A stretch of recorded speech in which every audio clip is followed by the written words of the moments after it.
누가복음 2장 1절에서 20절 말씀입니다. 그때 가이사 아구스도가 영을 내려 천하로 다 호적하라 하였으니 이 호적은 구레뇨가 수리아 총독이 되었을 때에 처음 한 것이라. 모든 사람이 호적하러 각각 고향으로 돌아가매 요셉도 다윗의 집 족속이므로 갈릴리 나사렛 동네에서 유대를 향하여 베들레헴이라 하는 다윗의 동네로 그 약혼한 마리아와 함께 호적하러 올라가니 마리아가 이미 잉태하였더라.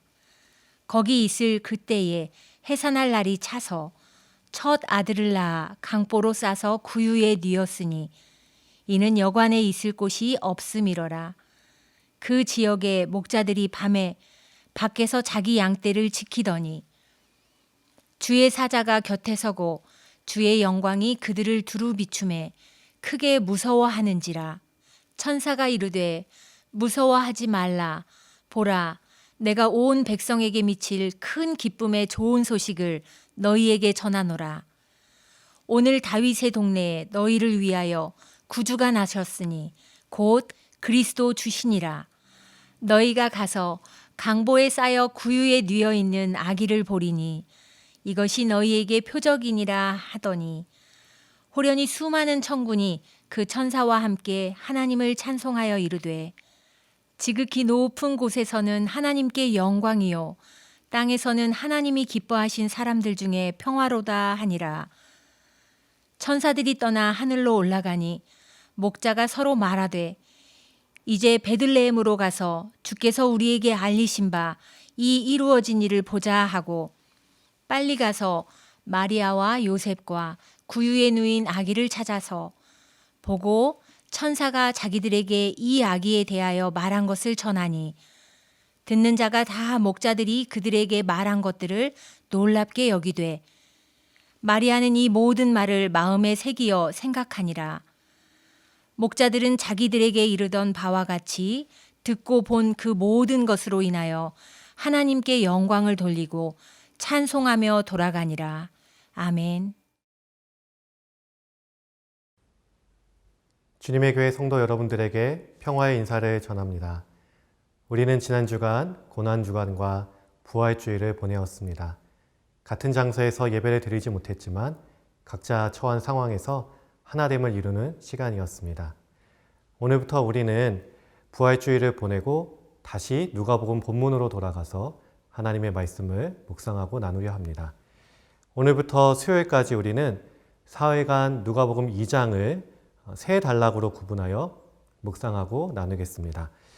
오늘은 누가복음 2장 1절부터 20절까지의 예수님의 탄생의 이야기, 내일은 누가복음 2장 21절부터 38절까지 아기 예수님의 정결 예식에 대한 이야기, 그리고 수요일은 누가복음 2장 39절부터 마지막 절인 52절까지 소년 예수님의 이야기로 구성되어 있습니다.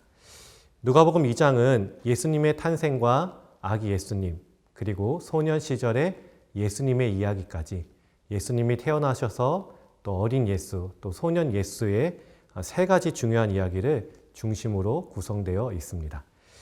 누가복음을 기록한 누가는 다른 복음서의 저자와는 다르게 비교적 객관적이고 구체적인 시각으로 복음서를 기록하였습니다.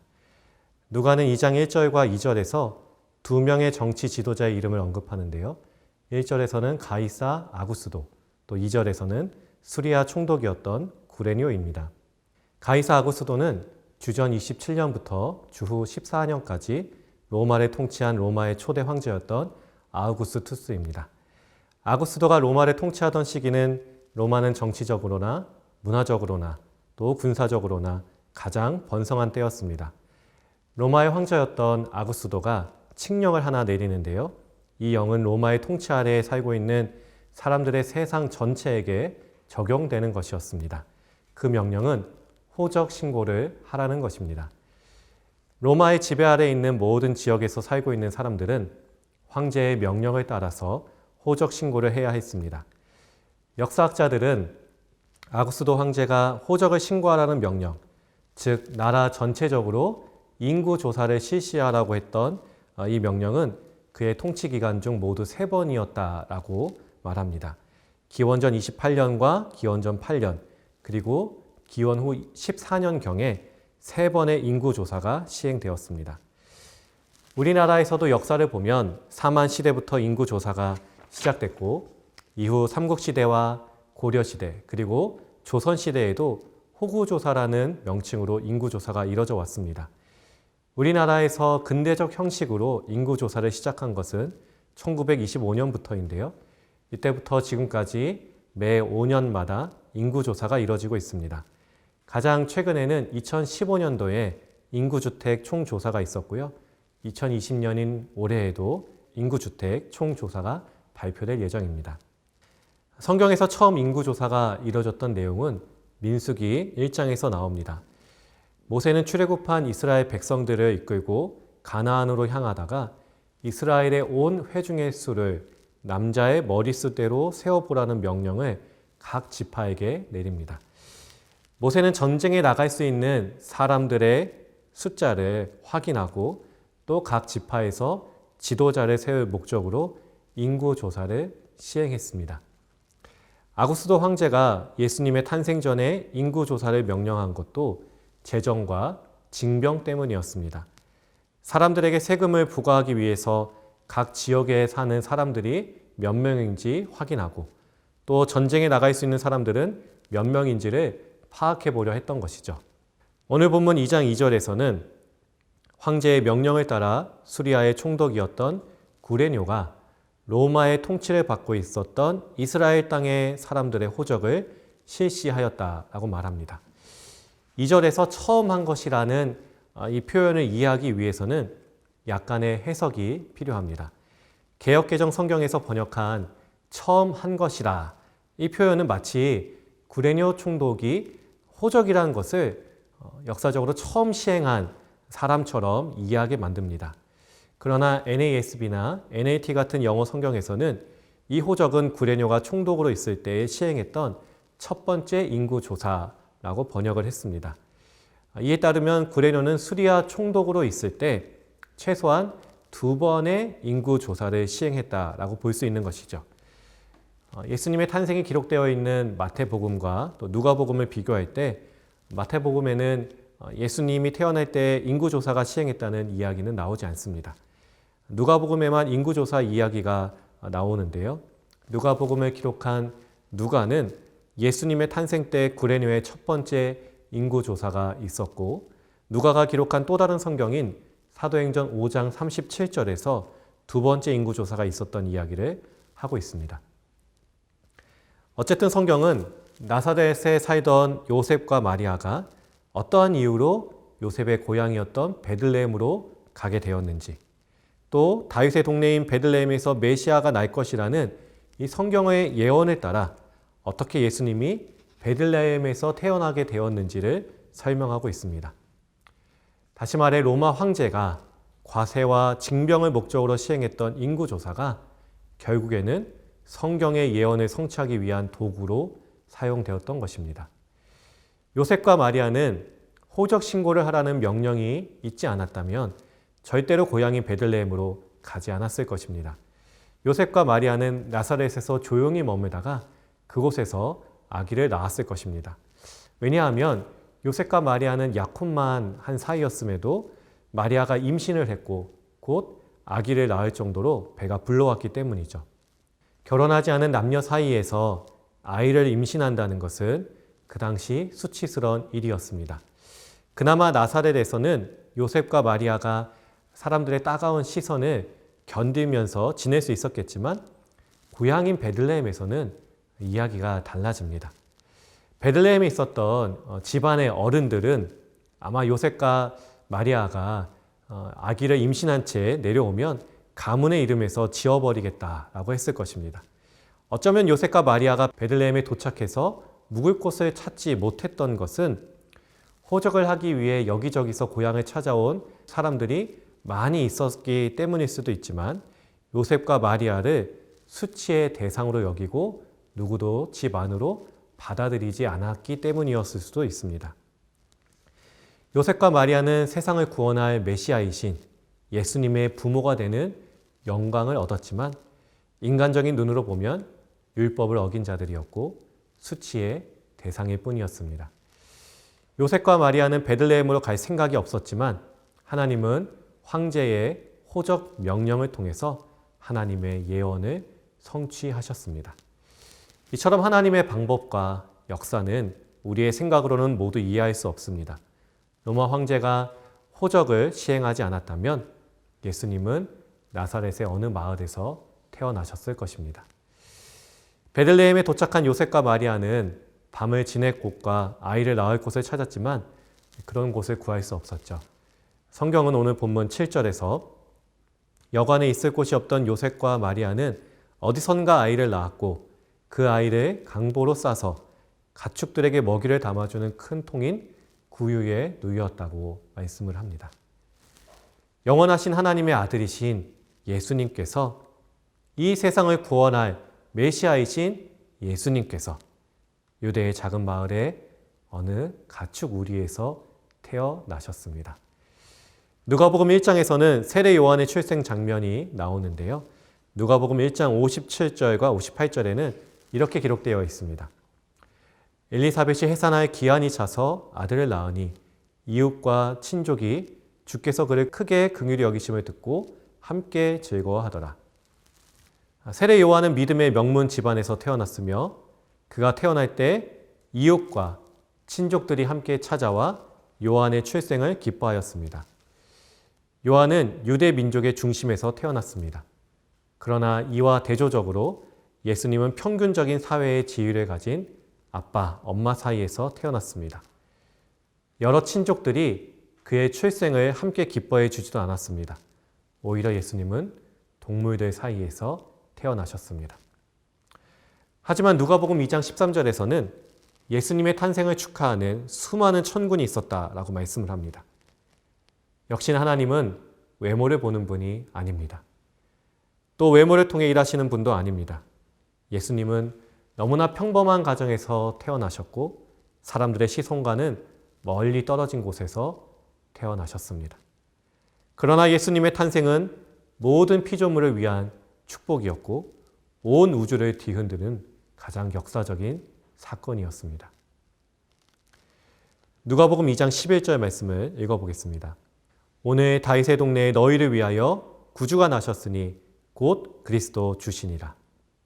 예수님이 태어나셨을 그날 그 밤에 한 곳에서 양떼를 지키던 목자들에게 천사가 찾아가서 예수님의 탄생 소식을 알려줬습니다. 마태복음에서는 예수님의 탄생 기사에 동방의 박사들이 등장하지만 누가복음에선 목자들이 등장합니다.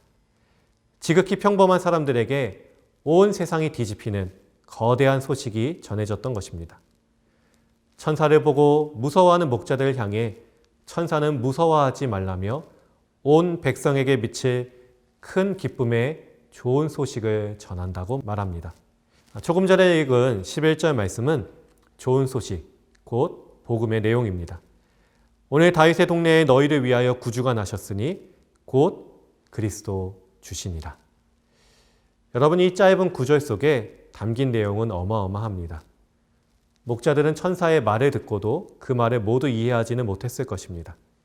천사는 아기 예수의 탄생 소식을 전하면서 그 아기 예수가 어떤 분인지를 세 가지 단어로 설명합니다.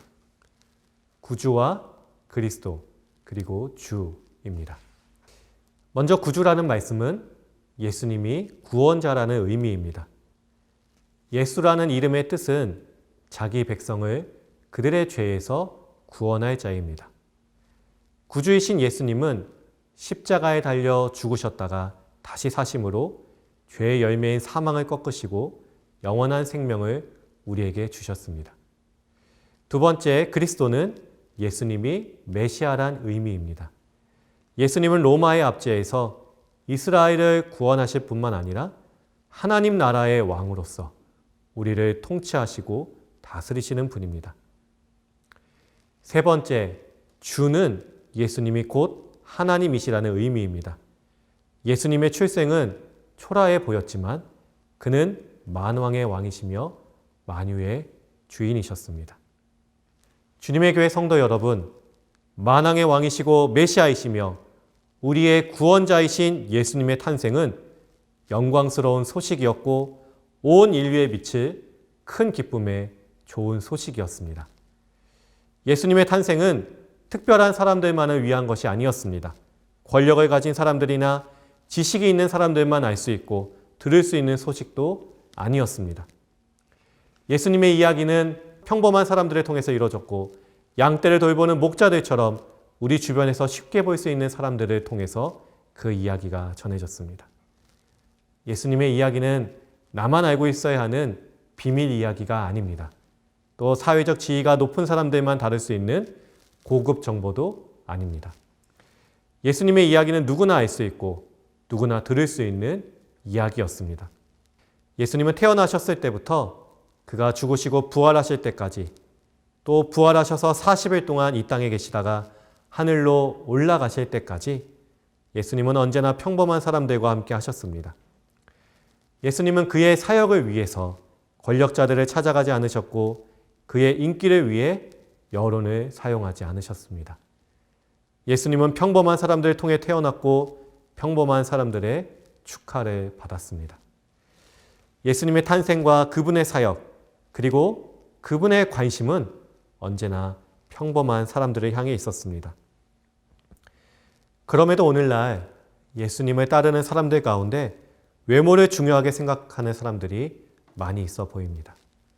예수님을 따르지만 우리 교회 건물이 화려해야 할 것 같고 우리의 사회적 지위가 높아야 하며 우리 자녀들의 학벌이 떨어져서는 안 된다고 생각하는 것입니다.